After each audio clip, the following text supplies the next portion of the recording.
पिपरिया में शासन की मिली भगत से सांडिया के पास सर्रा किशोर नर्मदा नदी में पोकलेन मशीन से बड़े पैमाने पर अवैध उत्खनन किया जा रहा है।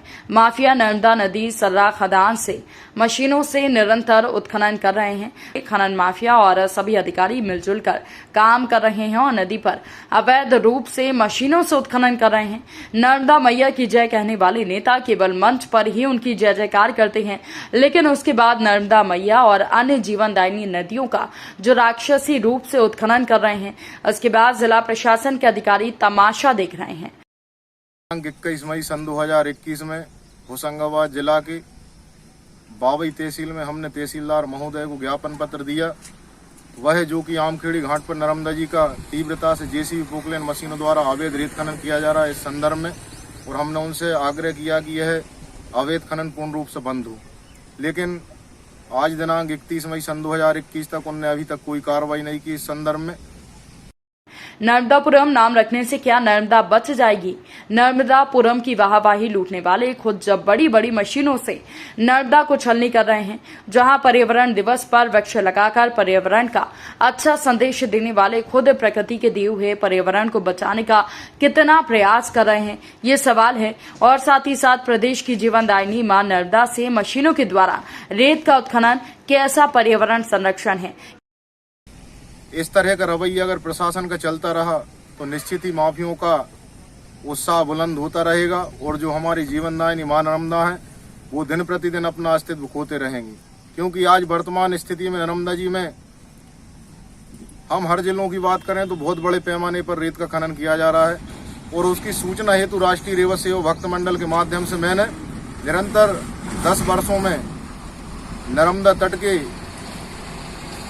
कोई जिले नहीं छोड़े। लगभग 12-13 जिलों में मैंने कलेक्टर महोदय को ज्ञापन दिया, तहसीलदारों को दिया, एसडीएमओ को दिया, और माननीय शिवराज सिंह चौहान जी को भी मैं लगभग 3-4 बार भोपाल जाकर ज्ञापन पत्र दे चुका हूं। पिछली बार जो कमलनाथ सरकार थी उसमें कमलनाथ जी को भी मैंने रेत खनन को लेकर ज्ञापन दिया कि अवैध खनन पूर्ण रूप से नर्मदा जी को बंद होना चाहिए। लेकिन कहीं से कहीं तक शासन प्रशासन में बैठे जो जिम्मेदार लोग हैं वो ध्यान नहीं दे रहे, और हमारी नर्मदा मैया का दिन प्रतिदिन रेत रूपी कलेजा निकाला जा रहा है। और इस तरह का रवैया अगर रहा तो जो सहायक नदियां आज अपना अस्तित्व खो चुकी हैं नर्मदा जी की, उसी तरह से हमारी नर्मदा मैया भी अस्तित्व खो देंगी, जिससे कि प्रदेश ही नहीं अपितु आधे भारतवर्ष को इसका भुगतान भोगना पड़ेगा। और आप सभी जानते हैं माननीय मुख्यमंत्री जी नर्मदा सेवा यात्रा में कहा करते थे नर्मदा जी कोई ग्लेशियर पर्वत से नहीं निकली, एक बहुत सूक्ष्म आकार में उद्गम हुई है। जो जल का विस्तार हुआ वो सहायक नदियों से हुआ है। मैं श्रीमान जी आपसे ये कहना चाहता हूँ, जब सहायक नदियां ही खत्म हो गई हैं रेत न होने के कारण, तो हमारी नर्मदा जी भी कुछ ही दिनों में अपना अस्तित्व खो देंगी, जिसका भुगतान मध्य प्रदेश नहीं बल्कि आधे भारतवर्ष को भोगना पड़ेगा। क्या इनको 10 दिन का और मौका दिया जाएगा? तब तक एनजीटी की रोक लग जाएगी?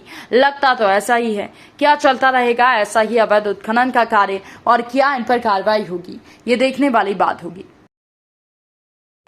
अभी तक तो ऐसा कोई पॉइंट आया नहीं था, मगर जैसा भी आपने बताया है कि वहाँ पर ऐसा कुछ उत्खनन कार्य चल रहा है, तो इसको माइनिंग को बुलाकर हम आज ही लीगल